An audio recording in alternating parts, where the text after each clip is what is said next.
Hey Genderqueer Chat, it's Joe, Fridays with Joe, and I am about to get a phone call.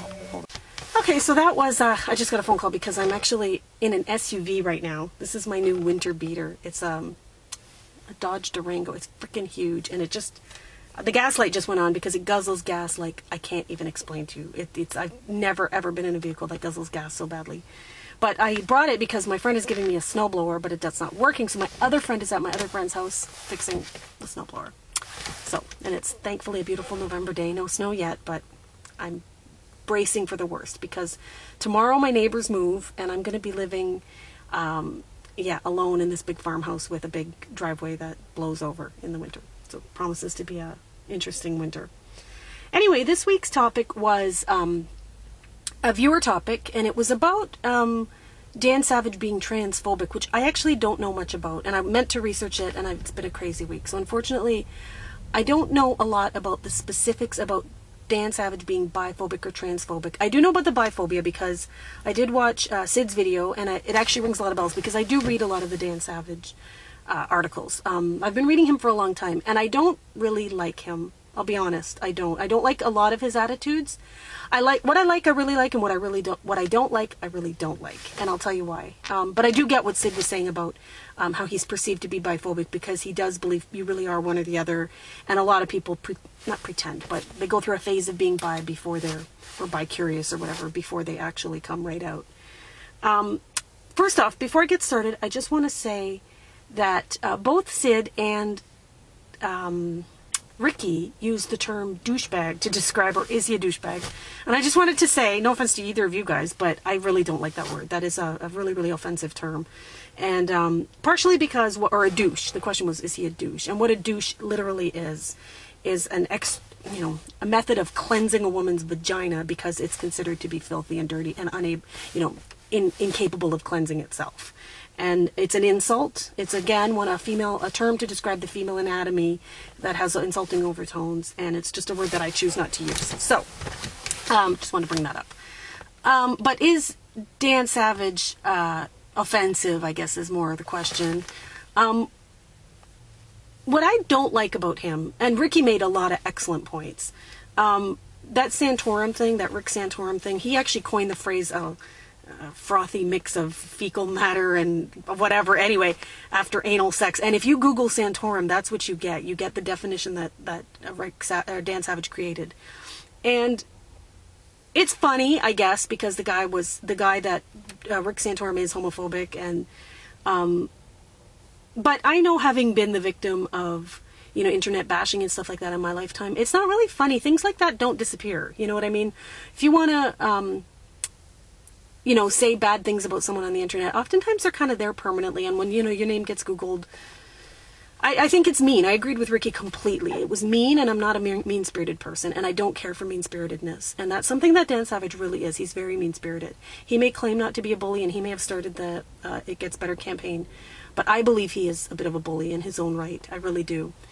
My biggest complaint about him, he has a lot of viewpoints, one of which was blowjobs are non-negotiable in a relationship. I don't know how he gets off making a whole blanket statement like that when he always talks about how everything is negotiable, how relationships can be opened up. He talks about that all the time, or about using sex workers. He's a big fan of sex workers for people who have high sex drives and their partners don't want to have sex all the time.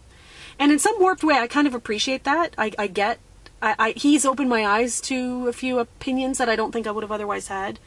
But he said in several of his articles that blowjobs are non-negotiable, that you have to be willing to give a blowjob. And I think that's really, really, really offensive on every level. First off, because I have a personal issue with it, I personally wouldn't want to, and I think to have it, this kind of goes back to everything that all the issues that I have about sex. There are always expectations, especially, I know I'm sort of talking in circles, let me try and focus here. Because I was raised Catholic, and we were told the woman's place is to just do her wifely duty. Basically have sex when she doesn't want to, lay there and think of England, or whatever the hell the expression is, and just, your body is not autonomous, and you don't have bodily autonomy. It doesn't belong to you, it belongs to your husband. This kind of bullshit philosophy. And my body is my body, and my orifices are my orifices, and you cannot tell me what I must and must not do with them. That's none of your business. And it's to say that, you know, every man has a right to that or something, I just think is sick, sick, sick, sick, sick, sick, sick. So when I first started reading that in Dan Savage's columns, I got my back up, and I really couldn't read him the same way for a long time after that, because he's a little bit black and white in a way that I think, you know, he has no right to be, in light of the fact that he's really big on the gray areas of life and so many other of aspects of his articles and his thinking. He really is open-minded about a lot of things. If he's transphobic, I haven't read any transphobic articles by him, so unfortunately I can't comment on that. So I'm really sorry to the viewer who actually posed the question. It was in the comments below. If you're on the Genderqueer Chat YouTube page, it's in the comments below. The person asked the question, and we really did want to take a fair stab at it this week, and then a whole bunch of people are kind of unavailable, and we're looking for more substitutes. By the way, you can be a substitute on Genderqueer Chat if you want. Respond to the call for substitute video that I posted a few days ago. Yeah, because a lot of people hadn't read the scandal or the drama. Nobody knew what, you know, that he had been accused of being transphobic. He's one of those people, because he's in the spotlight and he's out, speaking out about a lot of things that are not being spoken about otherwise. I'm pleased that he's out there. But like I said, a couple of his opinions have really, really, really rubbed me the wrong way. Okay, so that's it for Dan Savage Week. If you ever want to post a question, do it in the comments below or email us directly, and we'll oftentimes get to it, because we've got the new crowd of Genderqueer Chatters, which is the bunch of us who make videos once a week, are really, you know, we love these videos. We love these viewer comments, viewer interactions. I love all the comments you guys give me. You know that. So, also, this is a very strange thing. I emailed, do you guys know Lady Vixen? She runs, she's on Training Star Galactica. She's a trans woman who has a video, or whatever, a YouTube channel that's quite popular. Anyway, she makes her own wigs, and I offered it to her, but I haven't heard back from her, so I'm just going to put it out there. If anybody out there wants this, you're welcome to have it. I periodically grow my hair really, really, really long, and then I periodically cut it off. And in the last, I don't know, 10 years, I have 3 8 to 10 inch ponytails of this long, thick, thick hair. So if anybody wants that to make a wig with, you just email me and let me know. And you are more than welcome to have it. My DNA. Just don't make voodoo dolls out of it.